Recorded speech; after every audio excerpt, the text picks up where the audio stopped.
My name is Owen Symes, and welcome to The Copagandists, a podcast about cop shows and the people who make them. Last time, we covered the genesis and production of Quinn Martin's first foray into independent broadcast television, the police procedural The New Breed. This time, we'll be chronicling how that show fared while on the air, covering its advertising, its scheduling, its critical performance, and how it charted in the competition for viewership.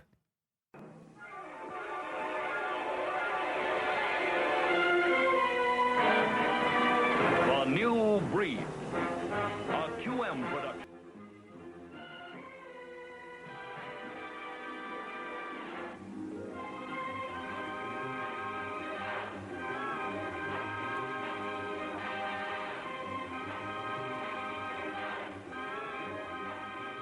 Let's start with its advertising. Much of the press surrounding the show initially focused on difference. It was not going to be the typical crime actioner. No, this program promised more thinking and less plinking. In addition, network press emphasized the authenticity of the show. Like Dragnet before it, The New Breed was touted as a realistic representation of real police and real events. Quote, "News of the day, an important ingredient of The New Breed," read the headline of a 1961 ABC press release, which continued, quote, "Plots of ABC TV's The New Breed series are as timely as today's newspaper headlines." Newspaper promos and advertisements, on the other hand, preferred to emphasize drama over realism. Here are a few examples. The LA Times warned, quote, "Don't miss the most exciting show on the air." The Miami Herald teased, quote, "The Met squad faces almost insurmountable odds in locating an active typhoid carrier." The Houston Chronicle promised, quote, "A controversial playwright's life is threatened in Wings for a Plush Horse," the latest New Breed episode. The Philadelphia Inquirer titillated readers with the idea that the squad's leader's daughter might be caught up in a pornography ring, leaving the cop, quote, "caught between two duties." These phrases, exciting, insurmountable, controversial, pornography, were what ended up in newspaper ads, not the humdrum fundamentals of real police work.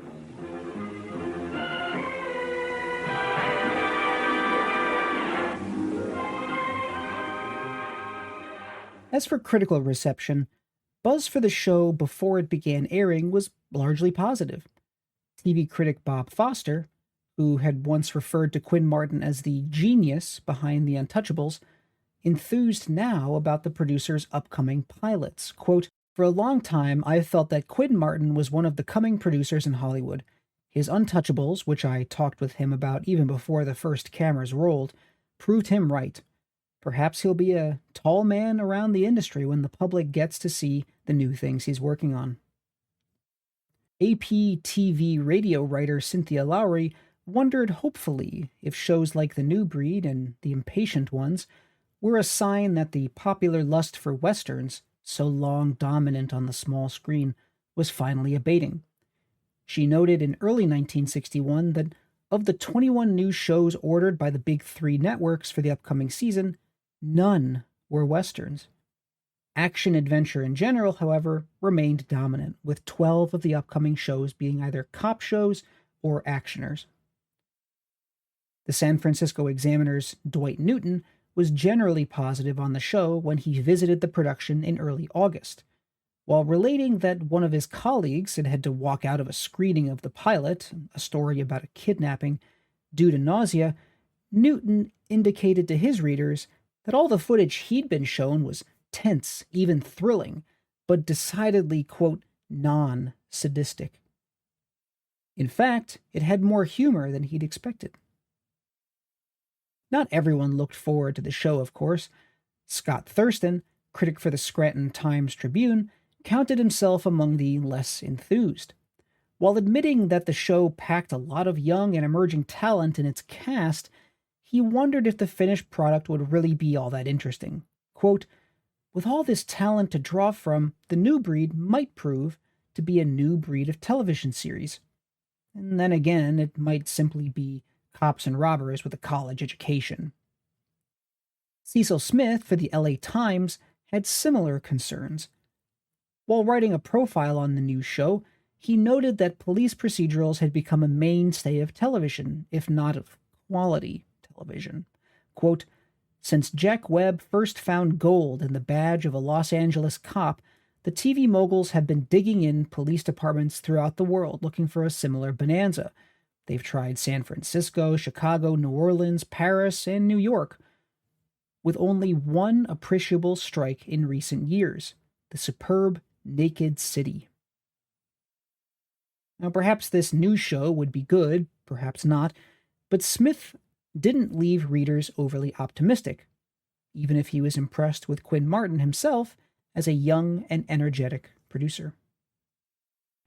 Once the show hit the airwaves, the critical response was mixed to positive.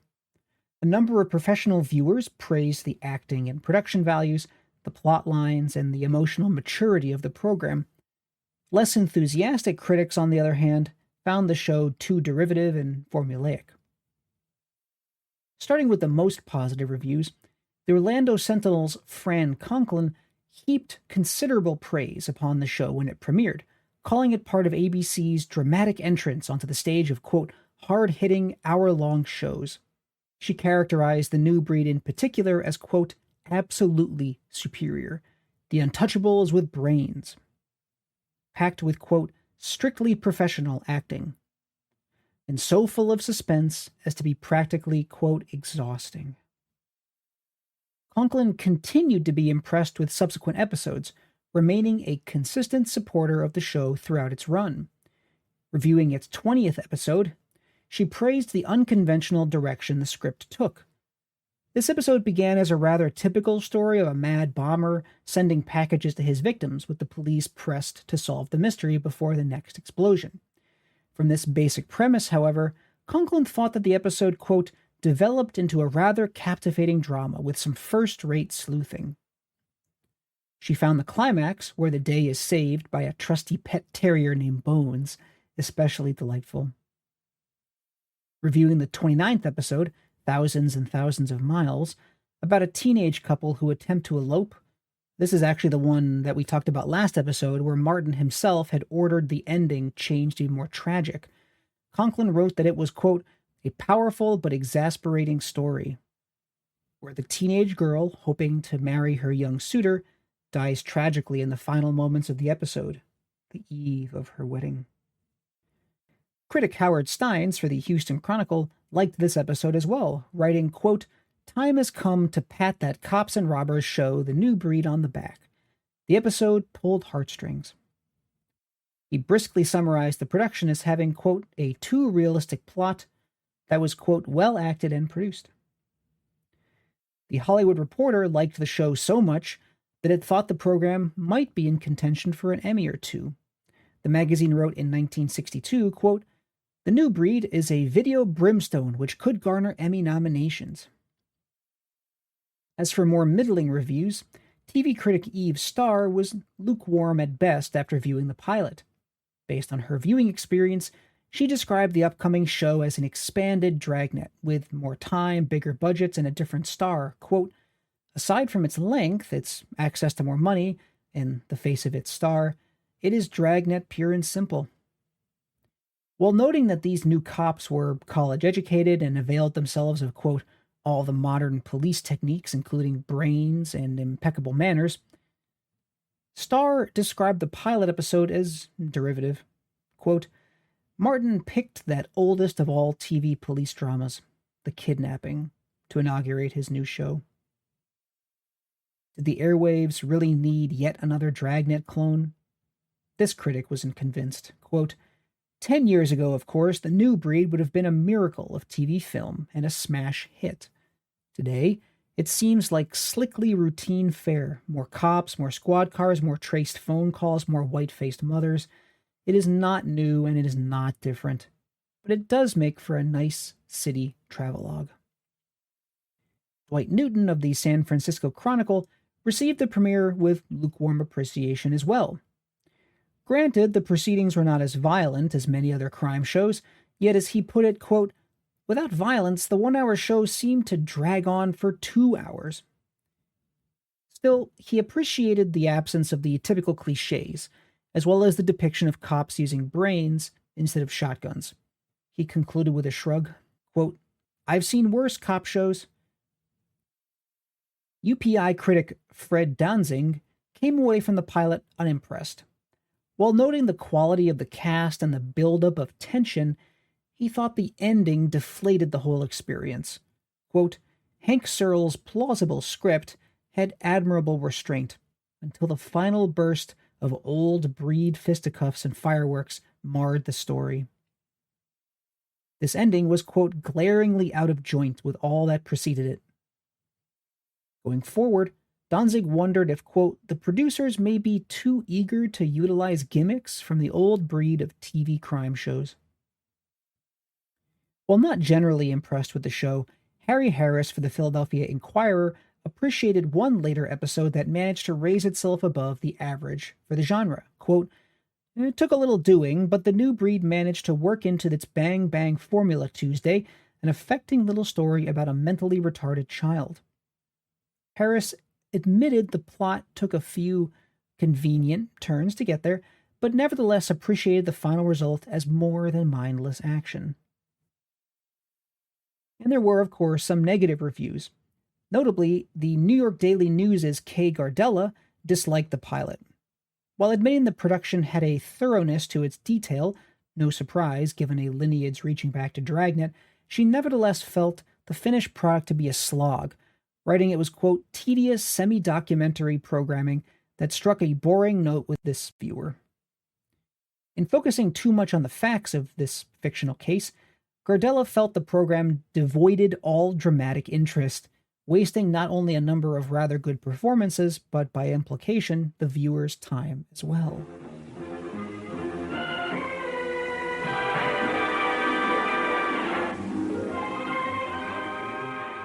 Once the show hit the airwaves, a major question ABC seems to have asked itself was where to put it in their schedule. Originally, it was slated to air Tuesday nights at 9 p.m., where it would be replacing the short-lived Western, or Oder, as one paper called it, Stagecoach West. By August, however, ABC apparently reconsidered the show's placement, opting to air it Wednesdays at 9 p.m. Yet the very next month, the network again changed its mind, returning the show to Tuesdays at 9. The competition in this time slot included The Red Skeleton Show, a comedy, The Dick Powell Show, talk, and Open End, aka The David Susskind Show, also a talk show. Given the show's pedigree, observers expected it to be a real ratings competitor that season.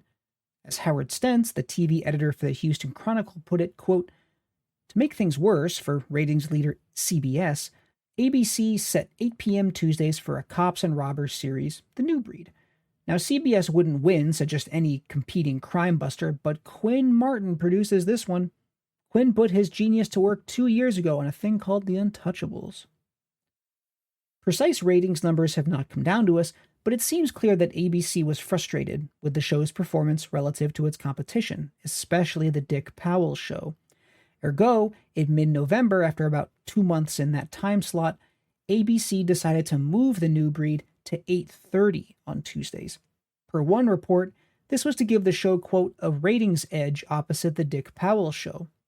ABC hoped that by preempting Powell by 30 minutes, it would hook viewers on The New Breed and keep them from switching over to Powell halfway through.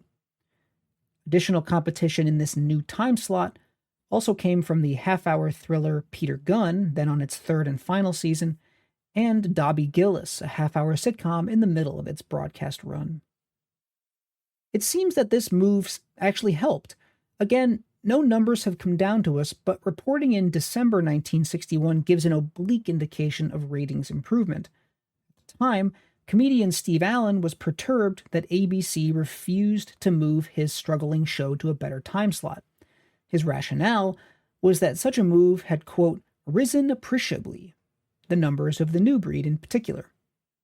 Probably in response to this ratings improvement, in January 1962, ABC augmented its initial order of 26 episodes with an additional 10. This brought the total number of episodes of The New Breed to 36, the maximum a network would order for a season of television at the time. One might presume this additional order meant that the show was sure to be greenlit for a second season, but this was not to be. In April, while these episodes were still in production, news came abruptly that The New Breed was to be cancelled. Reportedly, it had fallen victim to an overhauling of ABC's existing broadcast schedule. Episodes nevertheless continued to be released well into the spring, with the show finally ending new broadcasts in June of 1962.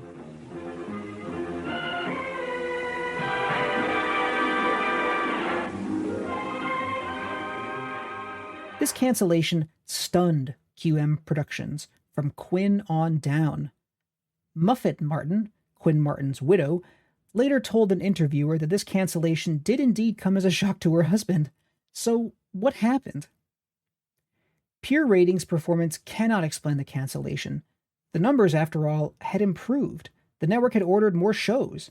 So, unless The New Breed started to tank in early 1962, and there's no indication that this happened, then another explanation must be sought, especially when we factor in the suddenness of the termination. Contemporary reporting gives very little indication of what happened. It would only be decades later, when historian Jonathan Edgar was putting together a compendium of Quinn Martin's television work, that one of Quinn Martin's directors, Walter Grauman, who he had originally worked with on The Untouchables, shed some light on what happened. As he put it, quote, "It was going to be renewed when Richard Pinkham, the head of advertising for the agency that bought the show, told Quinn he wanted some kind of change.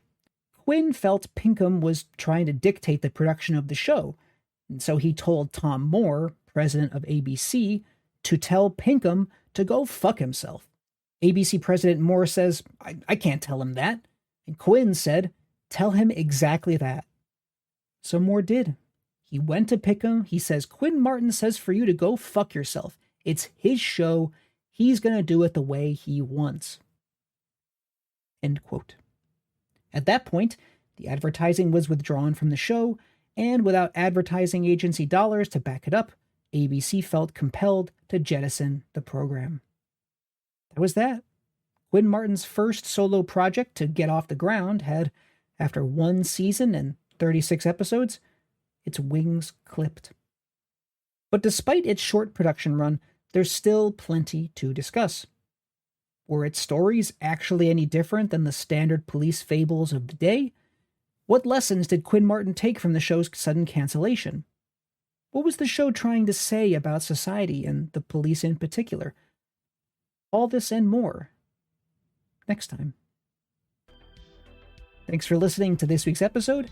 Sources are in the show notes below. You can find an essay version of this script, complete with detailed citations, on my Substack at Owen Symes.